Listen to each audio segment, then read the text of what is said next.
Don Squad in the house, stand up, salute, and I got a treat for you.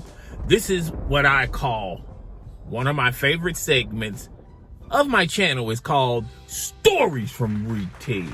All right, so peep this. All right, the most toxic place you can ever work at is working in fast food and working in retail.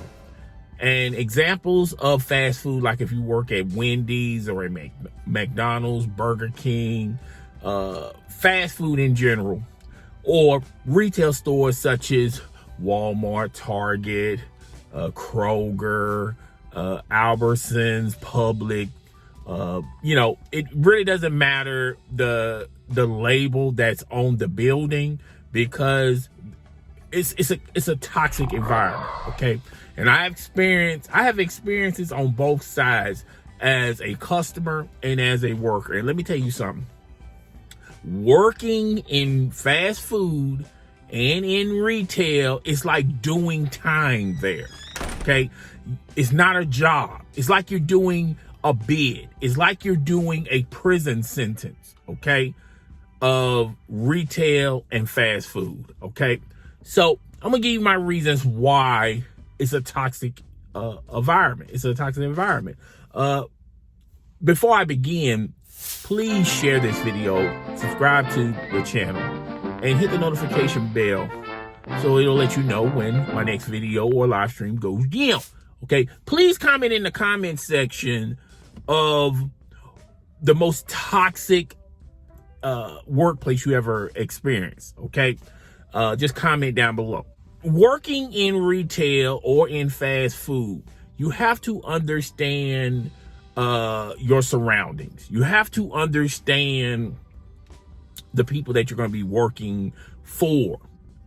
The people at these places, you have to understand where they come from. Okay, the majority of people that you're going to be working with are going to be people that really don't know what they're going to do with their lives. That's like younger people, people who just are in high school or graduating high school and still don't know what they're going to do necessarily. And then you're also going to be working with people that have done a little time on cue, the ambulance, when I said done a little time, fire truck, who been in and out of trouble. Okay. And you're also going to have people that still live home. It doesn't matter if they're kids or teenagers or adults, young adults. You have to understand your surrounding, and you have to understand that the people that you're going to be working with, they don't know what they want to do with their lives, and they're kind of stuck.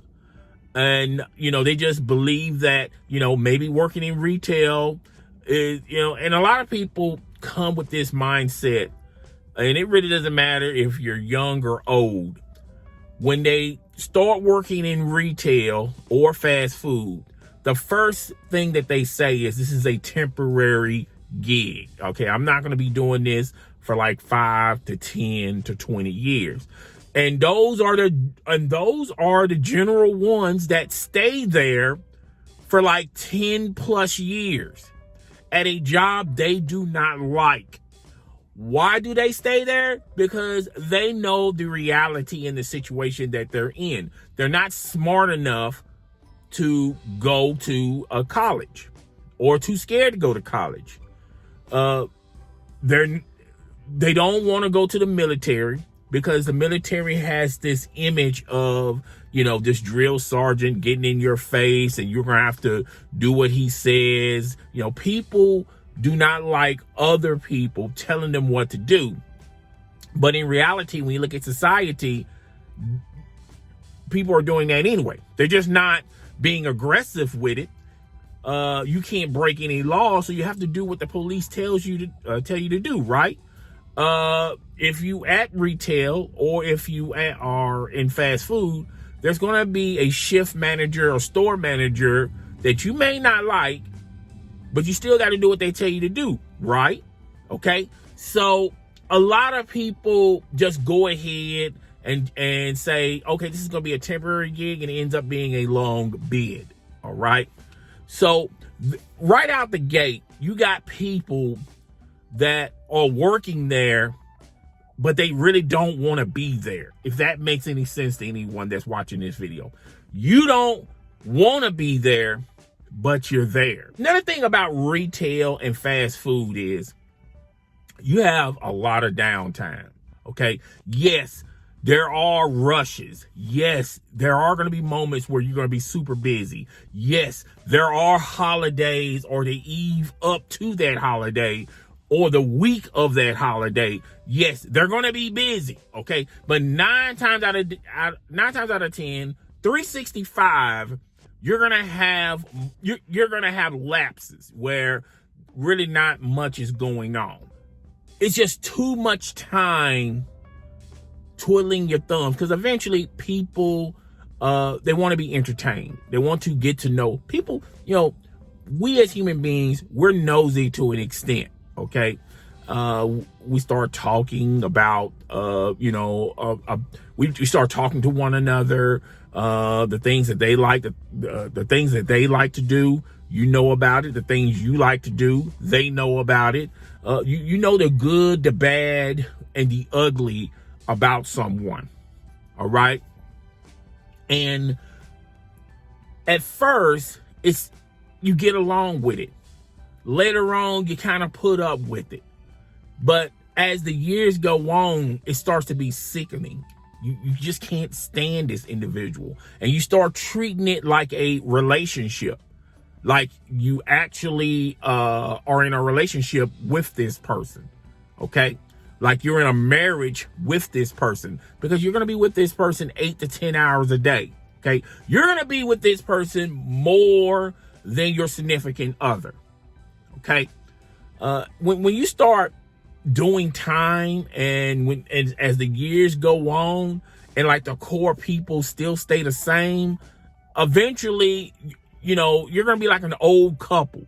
You know, everything you do, they can't stand. The way you sip water, the way you walk, the way you work, the way you, every little nuance becomes a major issue. Okay. Like coming in late or coming back late from a break or a lunch. Every little nuance, it bugs you. Okay. You start noticing things like you check out, you start counting the customers that you're checking out. And you also start checking out, and you also start peeping the person you can't stand of the amount of customers they're checking out. And then you come to a realization that you're checking out more customers, and that irritates you. Okay. It's not the fact that it irritates you. It's the fact that you've been around this person for for a long period of time, where basically you are in a relationship with this person, and everything that this person does, it bothers you. It ticks you off. Okay. A lot of these workplaces, particularly fast food, you're working in small environments. Okay. It's not like you can just get up and walk to the other end of the building and you don't see this individual for the next 4 or 5 hours. No, not in fast food. And to be perfectly honest, and even in retail, I know as a customer, when you walk in, you say how massive Target is, or Best Buy is, or Kroger, or Publix, whatever grocery store, okay? Whatever retail store. You say on the outside looking in, you're thinking how massive this building is. But to the average worker, it's not that big, okay? You know where the break rooms are. You know where the restrooms are. You know where people huddle up to talk, okay? So you know all the areas, okay? It's not like as a customer, you may not know every area, but as a worker, you know the whole entire landscape of this building, which comes to my next thing, okay? Gossiping. Gossiping in school is like an innocent activity, okay? It is what it is. You may gossip in college or at a tech school or a technology school, but in retail and fast food, it's a huge issue. Okay. What do I mean by that? If there's a group of people and they're talking about some other individual, and as long as you're in on the joke, you're cool with it. As long as you're in with the gossip, you have no issue with it. It's just the fact that when you walk away, they start talking about you, or you start noticing people just act and just acting funny and talking funny.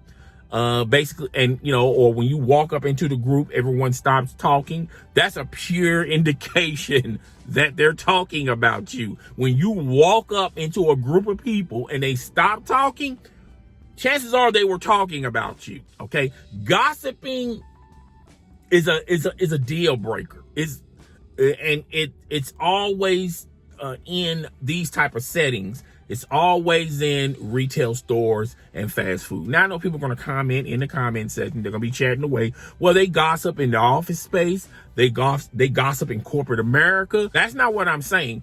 What I am saying is when you have so little time, when you don't have on an average day, out of an 8 hour shift, you're probably going to work 5 or 6 of those hours just hard labor or helping out the customers or whatever. But those other remaining hours, okay, it's a lot of dead time in between those hours. It's not like the first 5 hours is nonstop busy and then the last 3 hours it starts slowing down.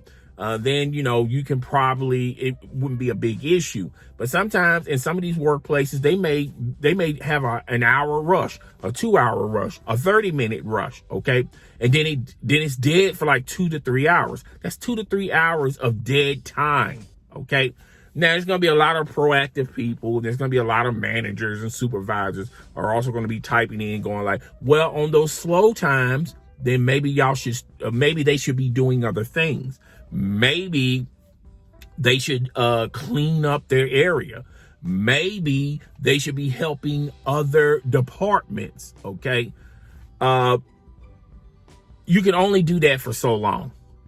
I understand your point, but you have to understand, like, let's say someone says, well, maybe they should do backstock. Okay. But if they do backstock every other week, eventually there's not going to be enough backstock to continue doing that. Eventually,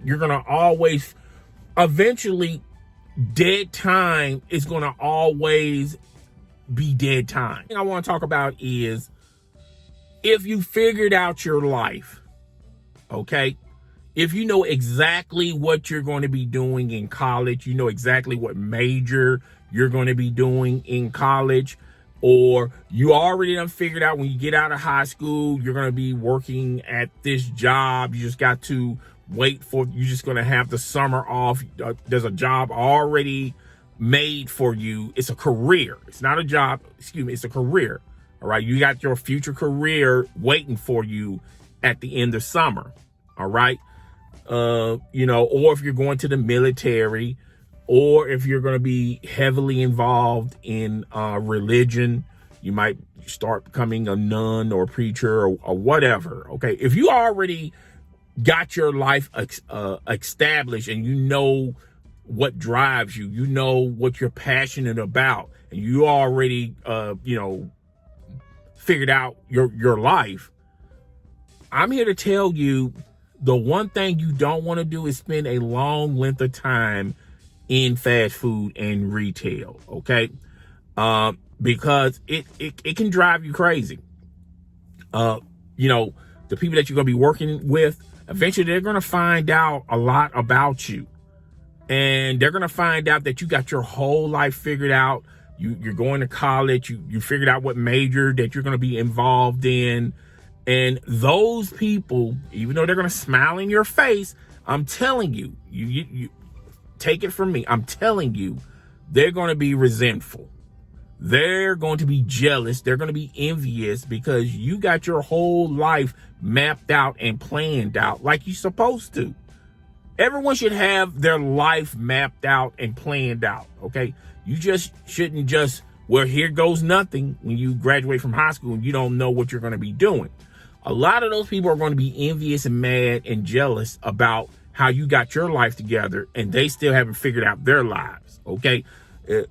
They're 30, 35, 40 plus. They're still living with their parents, and you know, they haven't even figured out their life yet. And they've been out of school for like 10 plus years, a whole goddamn decade, sometimes 2 goddamn decades. They still ain't got their life figured out. And they're going to be resentful about it. Okay. Because you're living your best life and they're living their worst life. Okay.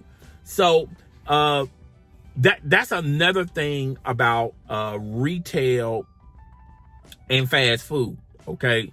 If you want to take a medical leave or take a educational leave, not a medical leave, an educational leave, a military leave, a personal leave, whatever the case may be, maybe the first time you come back, everybody is glad to see you.